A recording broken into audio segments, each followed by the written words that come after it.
What is up, YouTube? It's your boy Alex here from AlexEFE, and today we have a really fun budget deck, something that I actually am really enjoying. Kind of just playing, tooling, tossing around. We are going to be talking about a trial deck, Marlean. Now, I know Marlean did get some extra support, so this was kind of prior to, obviously, me playing prior to that news kind of coming out.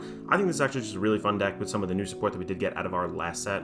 Honestly, it makes it very cohesive. It feels a little bit more natural. I feel like I've been trying this deck for a while, and everything I force into it just feels kind of like either, oh, I'm just playing the most expensive cards because they are just the best in this deck, or it just didn't really kind of feel right with some of the other more budget alternatives, some of the alternate support for other decks that kind of did fit in this. So I'm actually really happy with where this deck is at right now. This deck is honestly super duper duper cheap. If you guys want to pick this up, I think you can do so for like the cost of a trial deck plus like $10 or something. So it is not expensive at all right now. Something that is very fun to kind of play, and it has a cohesive strategy, like I said. So without further ado, let's hop right in. And before we begin, I just want to quickly mention that if you are interested in purchasing any of the cards that you see here today, we do have a TCG Player affiliate link down in the description below. Absolutely no cost to you. You can help support the channel by shopping through that. I really do appreciate it. Thank you guys in advance. And if you guys are enjoying the content, make sure you leave a like on the video, possibly consider subscribing to the channel. So with all that good stuff out of the way, let's actually hop in for real. Let's go, starting off with the grade 0. It could be anything, I think. I don't think it needs to ride on top of anything, but the grade 1 from the trial deck, this is all kind of in there. I think that the trial deck actually has all vanillas now that I'm thinking about it, so you do have to actually individually purchase these cards, which is just mind-boggling. Still need the energy generator and all that stuff from the trial deck, but unfortunate evil, these cards are still just insanely cheap. But when this guy is rode upon by the next grade 2, you basically choose a grade 2 or normal unit, grade 2 or less normal unit from your hand, call it to rear, and if you call it, search your deck with the one card with the same card name as the unit called by this ability, reveal it, put it into your hand, shuffle your deck. You're going to be looking for one, maybe two very specific cards. I think that overall, this deck, what we're really focusing on now is deck thinning, and this allows us to do it right off the bat, and other cards in this archetype that I'm going to show you in this package will really just start to thin our deck to ridiculous amounts, to the point where like you should expect to hit a trigger, at least even on your first ride up turn. I think that's not like out of the realm of possibility, that you should definitely expect to kind of do that. Also on Rearguard Circle during your turn, if you have a grade 3 or greater Vanguard with Marlean, this guy just gets 5k, so 13k beater if it's somehow resurrected. Next up over here, the grade 2 in theme over here, when it's ridden upon Marlean, you can pop this out. Choose one of your rearguards, you may return it to hand, so it lets you kind of early aggress without paying the price as much. Just be careful, because a lot of things that we are using do require soul, so if you feel like you're in a good spot with your soul, sure, you need a body on board, pop this out, completely up to you. Also, when this is intercepting, you can get an extra 10k if your Vanguard is Marlean card name, so a little bit of insulation is always fun. And then the star of the show herself, obviously the trial deck boss. Over here, act on Vanguard Circle. This is Marlean. Counterblast 1 once per turn. Search your deck for up to one card with the same card name. Basically the same generic, skill that all of the trial deck bosses kind of have. Go search a copy, Persona Ride of itself, and you get 10k. Its second skill, when it attacks the Vanguard, you get to Energy Blast 4. Choose one of your rearguards, return it to hand. Choose up to one grade 3 or less unit card from your hand. Call it to an open rearguard circle, and it gets 10k until the end of turn. So enabling the multi-attack pretty much very, very easily. This obviously is a little bit expensive with the Energy Blast 4, but you should have plenty of Energy Blast to kind of play around with. I don't really run into too many issues. I'm going to talk about a couple cards and the timing if you do want to have like a maximum kind of turn, especially going first when you're only at that 6. So yeah, let's hop right into the main deck now. Also, I know somebody kind of commented on the last video, just like my eyes are really dark. I feel like with I use the studio light here, with that, and just, I do have like bags under my eyes a little bit. I'm old. I'm probably much older than you over there. You know, I've been around the block once or twice, so, you know, it just happens as you get older. I'm also Sicilian and French, so it kind of comes with that territory, I feel like. Let me just make sure this is all centered up right there. Yep, there we are. Okay, so this is Love Call Marlean. Obviously, just 3 more copies of the Persona Ride. This is actually really good for a ditch target, and I'm going to show you why a little bit later. So you want to be playing max copies. Obviously, you go search itself out with the first skill. Just need to be having these, so very, very decent card. You know, it's okay as a boss unit. I think it's fun, especially if you want to get into this trial deck kind of like challenge of building this stuff. Next up, I'm actually including this package right here. This is going to be the Amicable, Amicale Patisserie. Basically, these cards filter, they all kind of work with this deck very, very well. They're like its own self-contained package that feels very natural in this deck. You don't mind using it because, like I said, this is kind of like the deck thinning package. I'm going to show you the other cards kind of come along with it, but this is like the big boss unit. You can trim this down to 3. I was trying it at 3. Sometimes I missed it, so like I did bump it to 4. Plus, this is budget, and it's like really, this is a budget list. You know, this does not have the expensive cards that I was testing previously, but basically, this guy, when placed on Rearguard Circle, EB3, choose a grade 2 or less card with the Amicale Patisserie in its card name from your drop and put it into hand. And then when this guy attacks a Vanguard on Rearguard Circle, choose 3 of your units with I don't know why I keep on saying Amicale Patisserie in its card names, and then you choose 3 units with all the chosen card names different in their names. CB1, choose 2 of your opponent's rear guards, move them to Guardian Circle. This guy gets 10k. A little bit of board clear, which this deck didn't previously have at all. Obviously increases its power threshold to that 10k. If you're trying to get annoying units off of your opponent's board, move them to Guardian Circle, like sure, it's pretty good for that overall. And of course, like units in Overdress typically just have 5k shield, so it's not that much to get over. You're kind of just clearing it for free with that 10k. And if they can't move anything, if they cleared their board, so many meta decks right now do it. I think Raziel, Levidress, Harry, Night Rose, I mean, like, so many things clear their board. So chances are you might not even be able to get that stuff there. You just get that 10k. The CB1 also is pretty good. You do run through CB in this deck, but it's not like an insane amount, so being able to just paste that, knowing when you want to use it, is good. Just, yeah, it has the name, it's searchable. It also gains a power threshold that we really like, on top of potentially the 10k that Marlean gives us, making it that 33. I really like it, honestly. Next up over here, again, I was trying this at a lower number. I just went right back to the 4, especially it being a budget deck. This is a good card, obviously in type archetype theme. Beloved Response Girl, Respine. When this unit is returned from Rearguard Circle, if you have a grade 3 or greater Vanguard with Marlean, CB1, draw a card. Card draw in a budget deck is always super good. CB1 equals 1 draw. I think that's just about right in any card economy.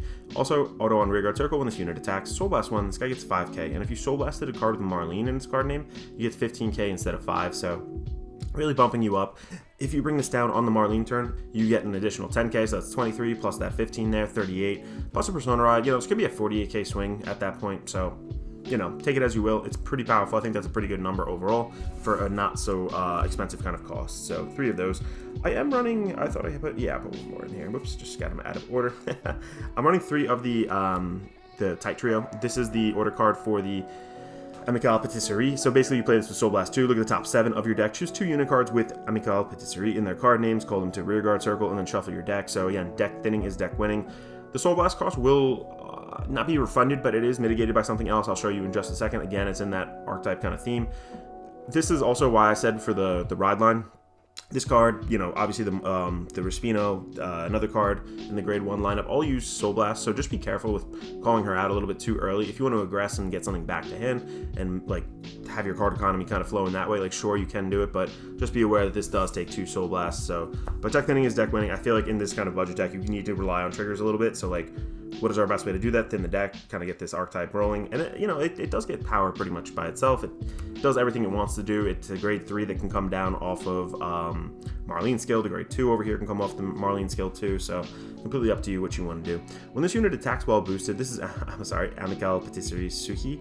When this guy attacks, when it's boosted by another Amicale Patisserie in its card name, you soul charge 2, and this guy gets 5k until the end of battle. So that's not bad at all, especially like early game. You pop down the grade 1, you're gonna see, you go find this, you refund some of your soul blast cost. On top of that, you're making a 23k column early game, which is very good. Gets over triggers, and then on top of that, they can't just drop a 5k. They have to get, you know, at least a 10k kind of guard some way, somehow. So I do like this card.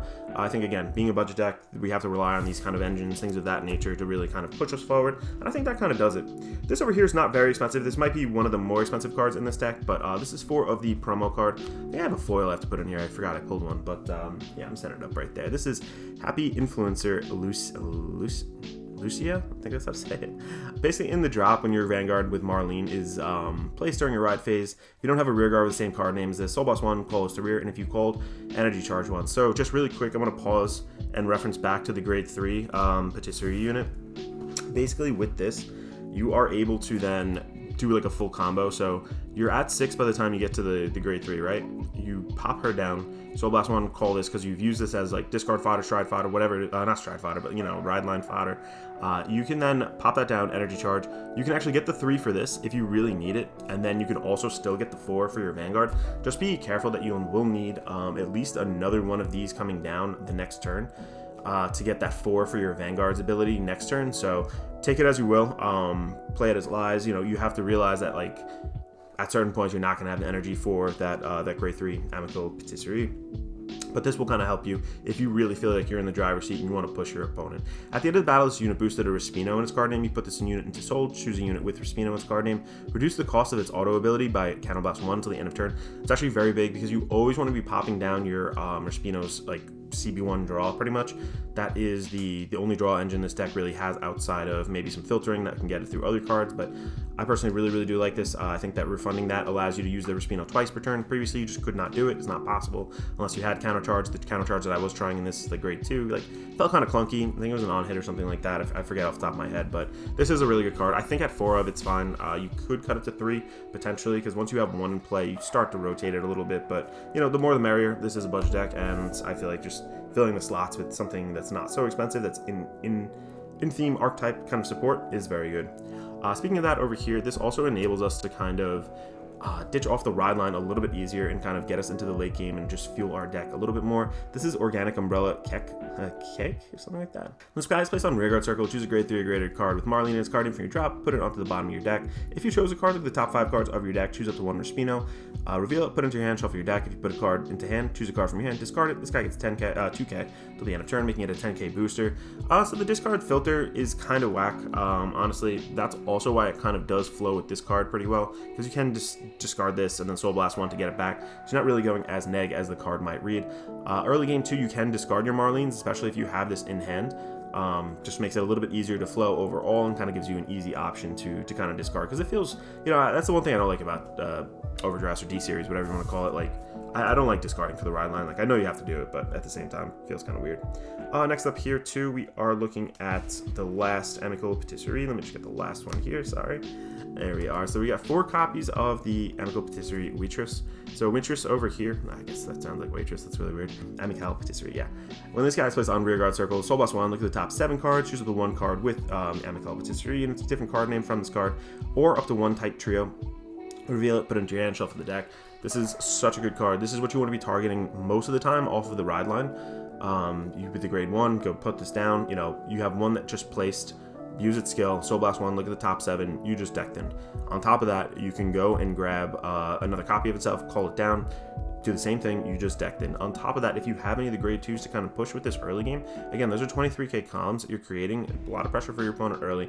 You're going to refund your soul charge cost, and you're thinning your deck. So that's kind of why I like this package. I feel like if you are just somebody who wants to try this, you like this aesthetic, maybe you want to wait for the new support but just play something in the meantime, I feel like this is a great, very cohesive kind of strategy and package that is, like I said, very cheap but very fun. It kind of feels right in this deck. I don't think this deck is like a tier 1 deck at all. Like, it's just not at that point. Maybe with the support coming out, maybe we get a little closer and stuff, but like right now, it's not worth it to put those super expensive cards unless like you have them, like you just want to do it. Sure, like you could do it, but like I think just having a deck assembled and being cohesive for this kind of price range, this is very fun. It's a good deck for what it is. 3 copies of the the Perfect Guards over here. You can use any ones you want. I'm also running one of the Crest Sanctitudes over here, Elementary Sanctitude. Basically, if your opponent has a Crest, there's a lot of G-Zone people running around now. You basically pop this down, you don't have to discard from your hand. Feels pretty good. So if they have anything else besides the Energy Generator, aka Crest, you could just use this without paying the cost. Feels good for that. Personally, I really like it, so yeah, running that. Next up here, getting into the trigger lineup, we are going with the Bread OT here. I think that, like I said, you have to aggress and just keep your pressure on. Just beam one of your units, like 100 mil plus the ability to restand, or maybe call something again from your hand, getting more draw off of it, or just different power thresholds. I feel like this is just the most powerful one for this deck. You can, if you want to keep it super budget. I think these aren't too expensive now. I could be wrong. But if you want to keep it super budget, just keep it with the in-theme lyrical ones. I mean, there's cents. You could probably pick them up for a dime. They're still pretty powerful because you are pushing through your Vanguard or your units, and if you get them early, you hit that OT early, it's still very powerful. But I like the red one. I think if we're going to take this just as far as, you know, this budget deck will kind of go, and I think even still, if you bought all the cards in here, I think, you know, total you'd still be kind of under $30. It's up to you if you want to use the effect triggers or not, but I'm just including 2 of them, and I'm just showing you that you can run just the vanilla one as well if you wanted to. But I think functionally, draws work better in this deck, but in the state of the game, power thresholds are way too high. You cannot be running draws. You don't have any other defensive mechanisms outside of maybe your grade 2 and stuff, so I think that just having the raw shield power of a 20k shield just is too invaluable. Can't pass up on it. Again, if you are playing budget, and again, you want to try the draws, go for it, but I will always say vanilla trigger 15k is better than a vanilla 5k, like 10 out of 10 times, so I just think even functionally, if your deck likes draws, I think that fronts, if you're keeping a budget and you want to go vanillas, you still have to include the fronts. Then, of course, we just have 8 crit. We are playing Overdress over here, so nothing really more to say on that. You can use whichever ones you want. You can do the Into Soul ones if you have them. Obviously, there's a budget, so I'm not really including those. And then just 4 regular heals over here. You can include fancy ones, you know, tailor your trigger lineup to your local meta. If you're going to regionals and stuff like that, you know, kind of feel out the meta, see what it is. I wouldn't take this to regionals probably, but, you know, just tailor it to your locals, I would say, overall, or your play group, whatever it may be. So that is pretty much the deck profile. I think that with a little bit of practice, this deck in motion is actually really, really fun. I definitely do suggest it if you guys are interested in purchasing any of the super cheap cards here today. We do have that TCG player link down in the description below. Go use that. It helps me out. Thank you very much in advance. And again, if you are enjoying the content, leave a like on the video, possibly consider subscribing to the channel. Thank you again. This is Alex from Alex CFE signing out.